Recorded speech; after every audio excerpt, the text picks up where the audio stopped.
for prime, who would have won, Crawford or Mayweather? Prime for prime. Crawford. Really? He's better out of those two. Crawford or Mayweather. I think Crawford is better, bigger. He's actually he moved in weight class, and I would say Crawford is a better fight all around fighter. His basics are solid. His fundamentals are solid. He's strong. He's physical. He's moved up and become, solid at a heavier weight than when he started in his career. He's grown into. He's got great experience. Floyd Mayweather is widely regarded as one of the greatest defensive boxers of all time, but speculation in the boxing world suggests that facing Terence Crawford could be a perilous move. Experts caution that Mayweather, long retired and past his prime, would risk both his legacy and his health against a pound-for-pound talent like Crawford, known for his devastating combinations, sharp timing, and adaptability. Many argue that Crawford presents such a formidable challenge that Mayweather should steer clear at all costs. I think Crawford is way better than Floyd Mayweather. Yeah, now that was a big take. And of course, he's fought both of them. Yeah, he would know. So that was a big take. But not really. I think lost so. To both of them. Not for people who watch boxing. No, that's not. No. Well, I just wanted to make sure that we sent that Terence Crawford some love, because he also talked a lot that night about how people underestimated him and thought, because people didn't really. He doesn't have the biggest star Mm-hmm. power, that he wasn't going to win the fight, and he definitely took that home. So congratulations to him. Now the what? He doesn't have the biggest star power. Oh, no. Yeah, he was saying that people were underestimating him because of that. Floyd Mayweather Jr. retired from professional boxing with a perfect 50-0 record and is widely regarded as one of the greatest defensive fighters in history. Terence Crawford, also undefeated, has made his mark as a multi-weight world champion, renowned for his ability to switch stances, high ring IQ, power, and versatility. As Crawford continues to dominate his divisions, comparisons, hypotheticals, and debates about who could best whom in their primes naturally gain momentum. Terence Crawford on Saturday has not only become the pound-for-pound #1 fighter, I honestly believe that he surpasses now Floyd Mayweather as the best fighter of this generation. That's what I believe. If that was the goal by Floyd, to be undisputed, then he would have chased undisputed. He chased champions until he became the money draw. Do you know that Floyd never unified any of the divisions he fought in? Because he never had to. He was a draw. He just didn't have to. He done the hard work in getting there. Terence Crawford started out his boxing career as a lightweight, and now he's gone up to super middleweight and become the undisputed super middleweight champion, beating a guy like Canelo, who, listen, previously, man, he was wreaking havoc through that division. And Terence Crawford's just gone out there and taken the belt off him with, let's be honest, relative ease. Legendary three-division champion Shane Sugar Mosley has stirred debate by suggesting that Terence Crawford might actually have the edge over Floyd Mayweather, at least against certain versions of him. Mosley highlighted Crawford's power, versatility, and ability to switch stances, arguing that these skills create unpredictable angles and dangerous offensive opportunities. He believes that, against the strategic, defensive money Mayweather, Crawford could potentially come out on top. However, Mosley concedes that the younger, more aggressive pretty boy Mayweather might pose a much tougher challenge for Crawford. Go ahead. Did you believe or do you agree with the fact that Canelo is saying Crawford is better than Mayweather from an outsider's perspective, having not fought Crawford? Who do you think's better out of those two, Crawford or Mayweather? I think Crawford is better, bigger. He's actually he moved in weight class, and I would say Crawford is a better fight all around fighter. Mayweather's really good too, though. You can knock him as well. He's very talented. It would have been a tough fight, but I think Crawford would have had the edge over Mayweather because of the long arms and because he's bigger. You know what I'm saying? And he would have kept him at bay. It would have been hard for Mayweather to counter, maybe. But Mayweather's definitely a technician. I mean, like Crawford said, Mayweather has his era, and Crawford, this is his era. Former world champion Tim Bradley has expressed his view that Crawford could defeat a prime Floyd Mayweather. He highlights Crawford's intelligence in the ring, adaptability, and precise timing. While acknowledging Mayweather's exceptional defense and quickness, Bradley believes Crawford possesses the offensive skills and strategic approach needed to overcome him. V. But Terence Crawford is also a master at distance. Terence Crawford has punching power to hurt Floyd Mayweather. We saw that in the Zab Judah fight now. Yeah, Shane too. Shane hurt him with the right hand. Shane did hurt him as well. Yep. And did he fight Shane? But did Floyd fight Shane in his prime? Do you think he fought him in his prime? No. Exactly. And Max, Zab wasn't quite a Shane-level fighter. That's true. Listen, it'd be a great match. Amir Khan has voiced considerable admiration for Crawford, suggesting there's a valid argument that Crawford could overcome Floyd Mayweather. He emphasizes Crawford's impeccable timing, noting how he can disrupt an opponent's rhythm, make precise adjustments, and execute intelligent strategies. Reflecting on his own bout with Crawford, Khan highlighted how Crawford frustrates fighters by narrowly avoiding their attacks and then capitalizing with perfectly timed combinations. Khan also considers Crawford to be ahead of many top welterweights and believes that even someone with Mayweather's legendary defensive skills could face serious challenges against Crawford's blend of offense, ring intelligence, and versatility. Look, when I was in the ring with him, even though towards after the 1-2 rounds, I started getting my rhythm, but I have to say, put on the best fighters I've ever faced, honestly. And I've faced the likes of Canelo, and I was at boxing fighters like him. Every fight I've lost previously was when I was up on points, and obviously might have got caught with a good shot and got knocked out or whatever. But with Crawford, his timing was so on point. I mean, like, what a great fight he was, technician. And I'll always, look, I'm not a hater in any way. Look, even though the fight went the way it did, but I just think his timing was amazing, and just everything about the game plan he had for the fight. I mean, he's a brilliant fighter. You cannot take that away from him. And if he was to fight any welterweight, being Manny Pacquiao, being Errol Spence, being even Floyd Mayweather, I think Crawford would beat a lot of them, maybe all of them. Even and the only fight I would say for him would be a good fight technically would be someone like Mayweather. But I really think he would beat Mayweather as well. Carl Frampton, the former two-division world champion, shared that Crawford's performance against Canelo did more than secure a win. It changed how he views Crawford in comparison to Floyd Mayweather. Frampton highlighted Crawford's complete control during the fight, dictating the pace, inflicting damage, and managing every phase of the bout. He argued that the combination of Crawford's technical skill, ring generalship, and finishing ability puts him at a level capable of challenging even a prime Mayweather. To Frampton, that fight wasn't just a victory, it was a demonstration of a mastery that people often cite when discussing the very best of Mayweather's era. Feeling that Crawford is going to nick it. I think if he does nick it, it does kind of have to be a stinker. He has to move and use his feet. I think Canelo's feet aren't what they once were, but certainly he's a stronger man in the fight. I think we're going to see a very close one, possibly even a draw, but if you put a gun to my head, I would say Crawford in a close points decision. You talk a bit about the fight maybe not catching fire in the way some are expecting. If Terence Crawford is to win the fight, does it have to be that sort of fight? And leading from that, can he hurt Canelo Alvarez? I don't think so. I mean, look at the shots guys like Golovkin bounced off Canelo's head. It's almost like he's unhurtable. We seen him hurt by Miguel Cotto's brother a number of years ago, but that was it really, and he was a young boy. So I think that I don't expect to see Terence hurting or being able to hurt Canelo. But there's a way he can win the fight, and that is by outboxing him.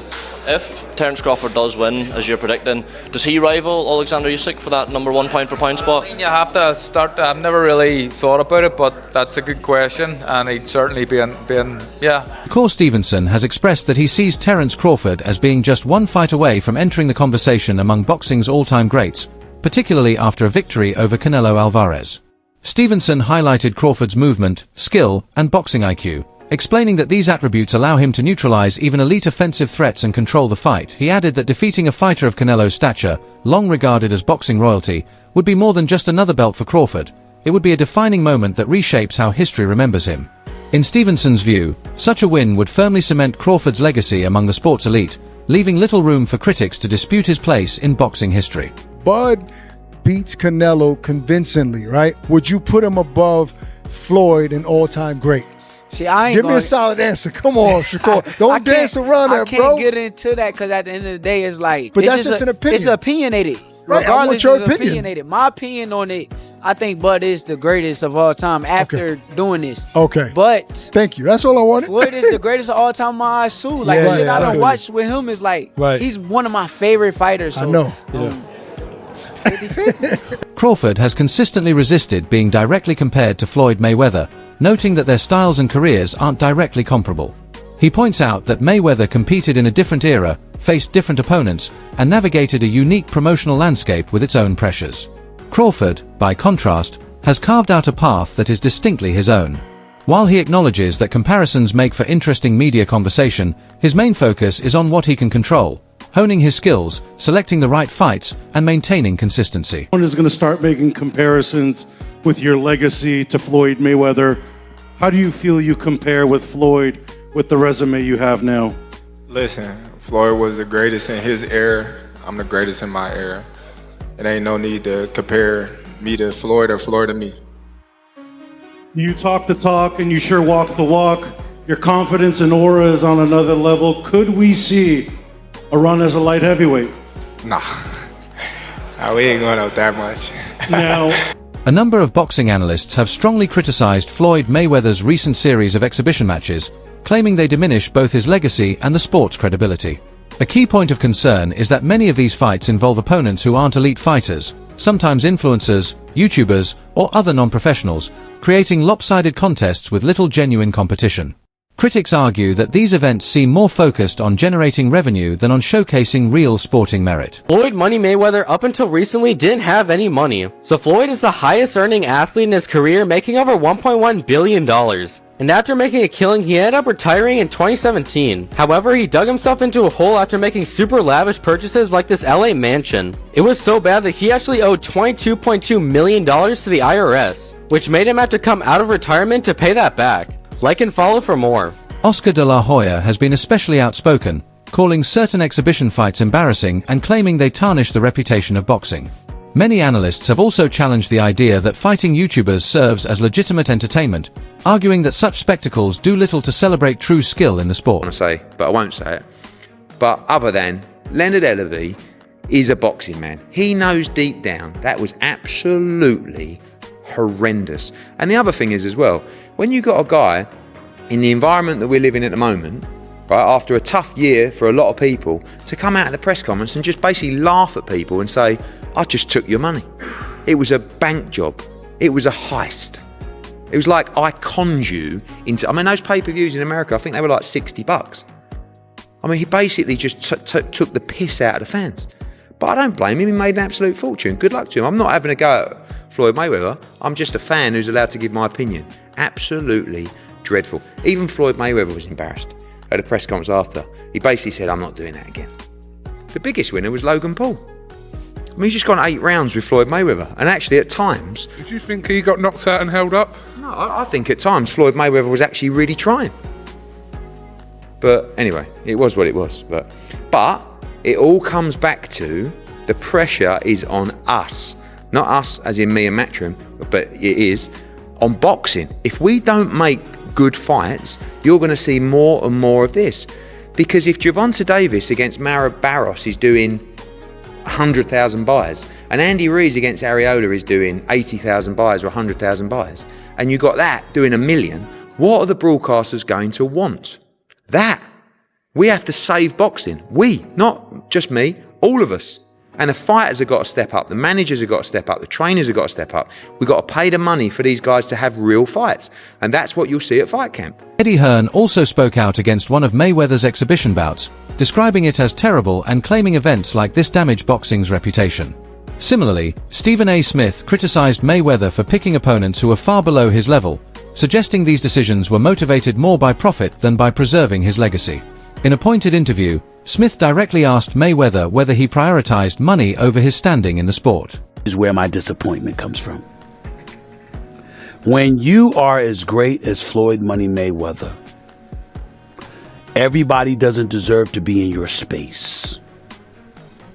I know you like to make money. You're never going to stop making money. Very, very few people on the planet know how to make money like you know how to make money. But some of this stuff has got to stop. You want to get Conor McGregor in the ring for an exhibition match? All right, that's fine. kind of sold that. It was great marketing. He's not a boxer, but hey, he was a knockout artist in the UFC. I get it. John Gotti III, I don't know anything about him. I'm not trying to disrespect him. And yes, I'm being smart. I'm not trying to disrespect the grandson of a mobster. Fair enough. But what I'm trying to say is this. When you're great, when you're elite, not just anybody deserves to be in your pristine space. And what I mean by that is I'm not talking about on the street or anything like that. Boxing is your thing. Ladies and gentlemen, you can't see just anybody on the basketball court playing against LeBron James. He won't do it. He doesn't have to. It's a waste of his time. You might see footages of Dwayne Wade training his son. You don't see Dwayne Wade playing against just anybody. He's not doing it. The announcement of a spring 2026 exhibition between Floyd Mayweather and Mike Tyson has stirred considerable debate, with many in the boxing community questioning the legitimacy and value of such events. Mayweather, however, has defended his exhibition matches, portraying them as a legitimate way to stay active while also earning significant income on his own terms. He emphasizes that retirement doesn't have to mean stepping away completely. It can mean having the freedom to choose what you do and when. Mayweather presents these bouts as an opportunity for both long-time fans and new audiences to see him in action, even outside of traditional professional fights. Dubai, pick up a couple dollars. They upset. See, they upset because I'm able to milk the game. I'm smart, kept all my faculties, made a lot of smart investments. So, when great people like Warren Buffett, Bill Gates, the Waltons, the people that own Walmart, Walgreens, when they're getting money in their 50s, their 60s, their 70s, 80s, and even 90s, it's okay. A young kid like myself from the inner city, from the ghetto, I worked my way to the top. I was able to leave boxing on my own terms and keep all my faculties, kept a lot of my money. So they're upset that I'm able to go out there and continue to make 40 and 50 and 60 million outside the ring. You can't get mad. Listen, this is what God wanted. Boxing analysts caution that Floyd Mayweather should think twice before facing Terence Crawford, and their concerns go beyond media hype. Crawford's recent performances have firmly established him as one of the sport's elite fighters. Promoters, including Bob Arum, now suggest that Crawford could defeat even a prime Mayweather. Many experts argue that unless Mayweather returns in peak form with sharp reflexes and a fierce competitive edge, a fight against Crawford carries more risk than reward.